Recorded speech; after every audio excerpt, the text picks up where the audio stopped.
Bahlil berkelakar, kabur, dari rumah Prabowo di Hambalang saat menteri lain dikurung. Menteri Energi dan Sumber Daya Mineral Bahlil Lahadalia meraih gelar doktor setelah menempuh studi S3 di Sekolah Kajian Strategik dan Global, SKSG, Universitas Indonesia, UI. Gelar tersebut diraih setelah Bahlil menjalani ujian terbuka doktor di Makara Art Center, UI Depok, Jawa Barat pada Rabu, tanggal 16 Oktober tahun 2024.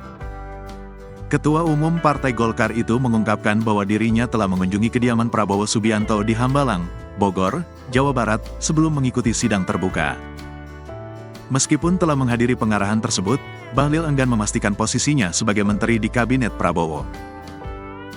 Dalam sambutannya, ia sempat berkelakar jika dirinya kabur dari Hambalang, kediaman Presiden terpilih Prabowo Subianto. Memang hari ini banyak para menteri yang enggak hadir, karena kita masih dikurung, cuma saya aja yang agak nakal untuk keluar karena kita pengujian di Hambalang, kelakar Bahlil. Sebelum ujian di UI, Bahlil klaim sudah ke Hambalang dengar arahan Prabowo.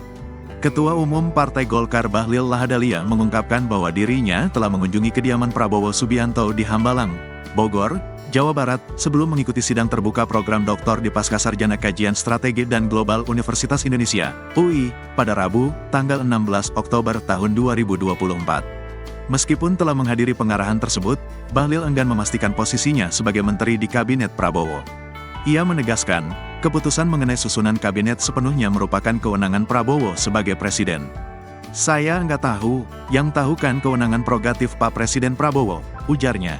Sebelumnya, Prabowo juga telah memanggil 59 orang tokoh yang merupakan calon menteri dan calon wakil menteri ke kediamannya di Jalan Kertanegara 4, Jakarta Selatan, pada Senin, tanggal 14 Oktober tahun 2024, dari sore hingga malam hari. Para tokoh yang dipanggil berasal dari berbagai kalangan, termasuk politisi, akademisi, birokrat, pengusaha, hingga pegiat hak asasi manusia, HAM. Bahlil termasuk salah satu yang hadir dalam pertemuan tersebut. Hingga saat ini, belum ada informasi resmi mengenai jumlah pos kementerian yang akan dibentuk oleh Prabowo dalam pemerintahan mendatang. Namun, Prabowo sudah memanggil lebih dari 100 orang ke rumah Prabowo di Kertanegara, Jakarta Selatan. Pada hari pertama, Senin, tanggal 14 Oktober tahun 2024, Prabowo memanggil 49 orang. Sedangkan pada hari kedua, Selasa, tanggal 15 Oktober tahun 2024, Prabowo memanggil 58 orang. Mereka yang dipanggil berkaitan dengan perbincangan soal menteri, wakil menteri, dan kepala badan.